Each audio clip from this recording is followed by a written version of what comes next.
ZEE5 ஆப்பை download செய்து முழு எபிசோடுகளையும் இலவசமாக காணுங்கள்.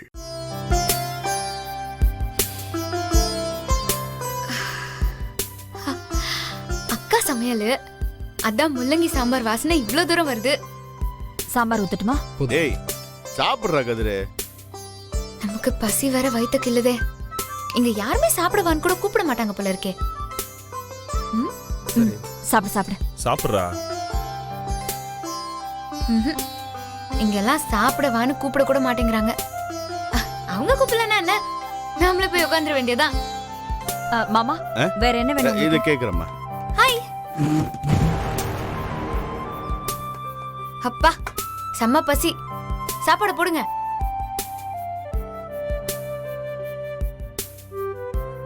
என் அக்கா சமையல் தானே, சூப்பரா இருக்கும்.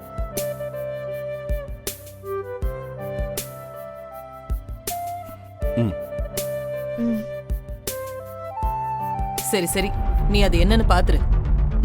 சரிக்கா. இந்திரா கூட்டு வைக்கட்டுமா?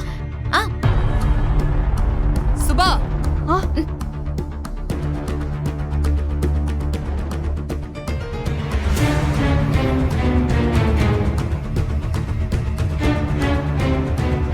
என்ன சுபா இது? அவதான் அறிவு இல்லாம இந்த வீட்டு ஆம்பளைங்களுக்கு முன்னாடி சரிசமமா உட்கார்ந்திருக்கானா? நீயும் சாப்பாடு போடுற? ஏய், இந்த வீட்டுக்குன்னு சில ரூல்ஸ் இருக்கு. எங்க குடும்ப வழக்கப்படி ஆம்பளைங்க தான் முதல்ல சாப்பிடுவாங்க. அவங்க சாப்பிட்டு எந்திரிச்சதுக்கு அப்புறம் தான் பொம்பளைங்க நாங்க சாப்பிடுவோம். புரியுதா? எழுந்துரு.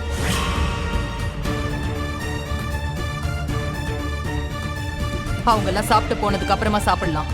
அப்படியா? எங்க குடும்ப வழக்கப்படி விரோதியா இருந்தாலும் சாப்பிட உட்கார்ந்தவங்கள நாங்க எழுப்ப மாட்டோம். சாப்பாடு போட்டுட்டு தான் அவங்கள அனுப்புவோம். ஏன்னா எங்களோட பண்பாடு அப்படி. ஏய் அதிக பிரசங்கி, ஆரம்பிச்சிட்டியா உன் வேலைய? சொன்னா சரின்னு கேட்க மாட்டியா? ஏய் எழுந்திரி. இந்திரா எழுந்துரு, நம்ம அப்புறமா சாப்பிடலாம். வாங்க. பசிக்குதுன்னு நான் சாப்பிட உட்காந்துருக்கேன். பசியோட உட்கார்ந்தவங்கள எழுந்திருக்க சொல்றாங்க. கேட்டா அதான் பழக்கம் நாகரிகம்னு சொல்றாங்க. அவங்களுக்கு தெரியல, வீட்டுக்கு விருந்தாளியா வந்தவங்கள முதல்ல சாப்பிட வச்சுட்டு அதுக்கப்புறம் தான் மத்தவங்க எல்லாம் சாப்பிடுவாங்க. இதுதானே பண்பாடு. பண்பாடு நாகரிகத்தை பத்தி நீ எனக்கு சொல்லி தரியா? இவ்ளோ சொல்ற, கொஞ்சம் கூட வெக்கமே இல்லாம சாப்பிட உட்கார்ந்திருக்க. எந்திரிச்சு போ முதல்ல. முடியாது.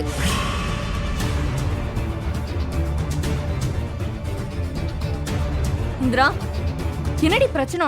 ZEE5 ஆப்பை டவுன்லோட் செய்து அனைத்து எபிசோடுகளையும் இலவசமாக பாருங்க.